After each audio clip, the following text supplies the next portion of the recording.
Hello everybody, my name is Michael and welcome back. I hope you're having a wonderful day so far. Today we're going to be looking at the Python crash course Try It Yourself problems 2-7 stripping names and 2-8 file extensions. When looking at problem 2-7, we are tasked with creating a name variable with a white space at the start and the end of the string. Let's go ahead and do that. We will create a variable called name, and inside there we will create a string. We will create some white space at the beginning, insert a name, and create some white space at the end.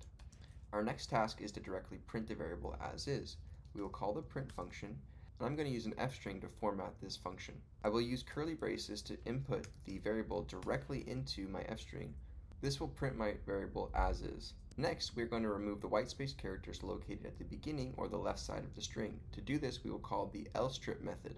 We will call print to display the information, use an f string to format the print, use curly braces to directly insert the variable into the format, and then call the lstrip method directly to the variable. We'll take a similar approach for removing the white space located at the end, but this time call the rstrip method. We will call the print function, use the f string to format it, insert the name variable, and apply the rstrip method directly to the variable. We can remove the white space in the string's entirety by just calling the strip method without specifying a direction. Let's go ahead and call the print function, use f string to format, insert the name variable, and apply strip to the variable.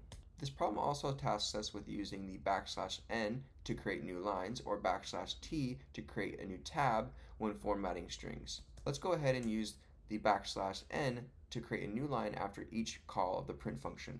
Inside of the format string, inside of the quotes, but not inside of the actual curly braces for calling the variable, we will insert \n to make a new line. This will just create some visual spacing in between each print call. Additionally, let's tab in every print function one space to the right. By using \tab at the beginning, before the message is actually printed, it will tab first. All in all, if we run this program, we should be given 4 outputs, one for the variable name itself, one where the left side is stripped, one where the right side is stripped, and one where the string is stripped in its entirety. All of these should have tab notation with new lines in between.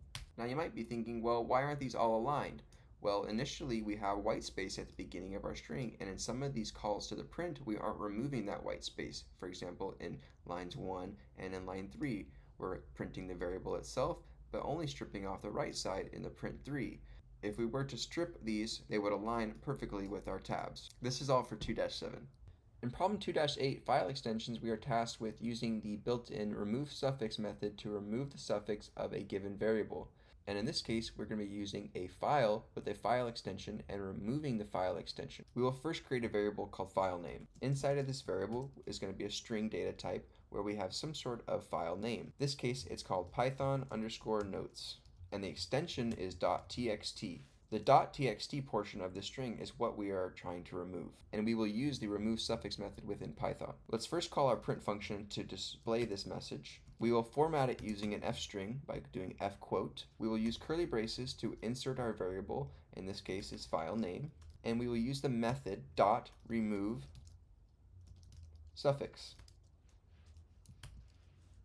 This will remove the suffix or the ending portion of the string, and we need to specify the parameters of what to remove. Inside the remove suffix, we will put quote .txt. If .txt is found at the end of the string, it will remove it. If we run this program, we will see that our file name python_notes.txt will be displayed without the file extension .txt. And as you can see, Python notes is displayed. Thanks so much for watching.